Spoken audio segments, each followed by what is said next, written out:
గురించి ఎవ్రీథింగ్ 500 రూపాయల టికెట్ది ఎంతో పెట్టి బ్లాక్లో అమ్ముతాడు, అది ఓకే. ఇంకొక మెయిన్ విషయం నేను అందులో రికార్డులో ఇచ్చాను, ఆ తర్వాత మీరే అన్ని లింక్స్తో చూసుకోండి. చెన్నై నల్లి సిల్క్స్ లో అతను ఏం చేస్తాడు అనేది, నల్లి సిల్క్స్ నుంచి ఏం తెస్తాడు అనేది నోట్ చేసుకోండి. ఇది అతను ఒక వ్యాపారం.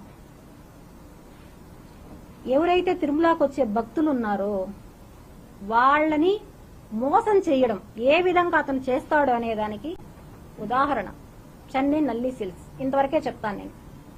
దీని తర్వాత అతనికి అర్థమైపోతుంది ఏంటి అక్కడ నల్లి సిల్క్స్ లో ఏంటి అనేసి, ఏం చేస్తాడు అక్కడ అనేసి. సాక్షి నన్నే తీసుకెళ్లాడు. అతను డైరెక్ట్ గా అతను పేరు పెట్టాడు. ఎవరైతే చుట్టూ ఉన్నారో, ఎప్పుడైతే ఎవరితో వెళ్తాడో వాళ్ళని తీసుకెళ్లి మాకు ఒక మంచి శారీ కావాలి, పట్టు శారీ కావాలి మాకు అని చెప్పి తీసుకుంటాడు. తీసుకొచ్చిన అమ్మాయిలకి ఏం చెప్తాడు, ఇప్పుడు నాకే ఏం చెప్పాడు, మా బంధువులు అమెరికాలో పెళ్ళుంది, ఒక 20,000లో పట్టు శారీ తీసి ఇవ్వాలి.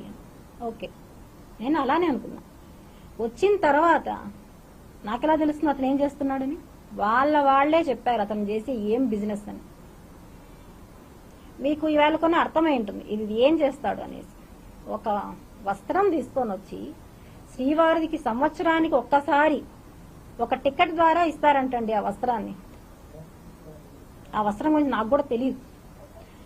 వీడు తీసుకొని వచ్చి దాన్ని ఇంట్లో పెట్టి, ఇంట్లోనే పసుపు నీళ్లు, గంధము, పన్నీరు అన్ని నైట్ అంతా దాన్ని పెట్టి వీళ్ళే దాన్ని సేల్ చేస్తున్నారు. ఏమని? ఇది డైరెక్ట్ గా వెంకటేశ్వర స్వామి దగ్గర నుంచి వచ్చింది. దీనికి సాక్ష్యాలు నా దగ్గర లేవని నేను చెప్తున్నాను. ఎవరైతే బాధితులు ఉన్నారో, ఎవరైతే అతని దగ్గర కొనుంటారో వాళ్లే రావాలి. దీనికి వాళ్ళు వస్తారు, దీని ద్వారా వాళ్లే వస్తారు. ఇది ఒక చిన్నది. న్యాచురల్ అతని బిజినెస్ ఏంటి? ముందు ఏం చేసేవాడు అతను? తిరుపతి ప్రజలకు తెలియదు అతని గురించి? నేను అడుగుతున్నాను. స్క్రోల్ చేస్తున్నారు కిరణ్ రాయలు, అది ఇది మిగతా చాలా చూసాను నేను. వస్తానే ఏం చేస్తున్నాడండి కిరణ్ రాయలు? చెప్పాడు బీడాలు అమ్ముకుంటా అన్నానని చెప్పారు. అవును, అట్లా చేసే కష్టపడి వచ్చాను అనేసి. ఏం కష్టం చేసావు నువ్వు అసలు? ఏం కష్టం చేసావు నువ్వు? మోసం చేయడం తప్ప ఏం తెలుసు నీకు అసలు? అడుగుతున్నా నేను. మోసం చేయడం తప్ప ఏం తెలుసు నీకు? నిన్ను నమ్మి లైఫ్ ను పోగొట్టుకొని, ఈ రోజు నేను నా పిల్లల్ని లైఫ్ పోగొట్టుకొని నేను బయట వస్తే నువ్వు నాకు ఇంకొక వ్యక్తికి అక్రమ సంబంధం అంటగడతావా? ఎంత నీచుడు కిరణ్ రాయల్ నువ్వు అసలు! ఎవరొచ్చి నా ఇంట్లో వచ్చి కూర్చొని నువ్వు చెప్పిన 100 పేపర్స్ ఎవరు తాగారు, ఎవరు బిర్యానీలు తిన్నారు, ఎవరు చేపల పులుసు తిన్నారు? Sir can you display the photo? ఎవరు చేశారు ఇవన్నీ? మార్ఫింగ్ అంట. మార్ఫింగ్ కేసు నా పైన. మార్ఫింగ్ చేసేంత టెక్నాలజీ నాకు తెలియదండి. ప్రెస్ మీట్ లో చూసాను, అతను పక్కన కూర్చోన్నాడు ఒక అబ్బాయి దిట్టంగా నవ్వుతున్నాడు. అతను పెడుతుంటే జగన్ గారి ఫోటో 2.1 పెట్టి వెంటనే నాది కూడా చూడండి 5 minutes లో వచ్చింది 2.4. ఎవరు చేస్తున్నారు క్రియేటివ్? నువ్వే కదా చేస్తున్నావు. ఓపెన్ గా చెప్తున్నాడు 5 minutes లో నేను క్రియేట్ చేయగలుగుతాను ఇవి అనేసి. అతనే చెప్తున్నాడు నేను క్రియేట్ చేయగలుగుతాను అనేసి. ఇది మా ఇల్లు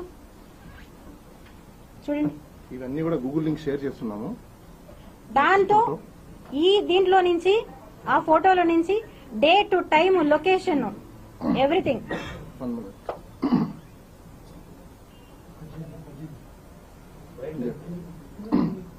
ఇదొకటి. నెక్స్ట్ ఇంకో ఫోటో కూడా ఉంటుంది.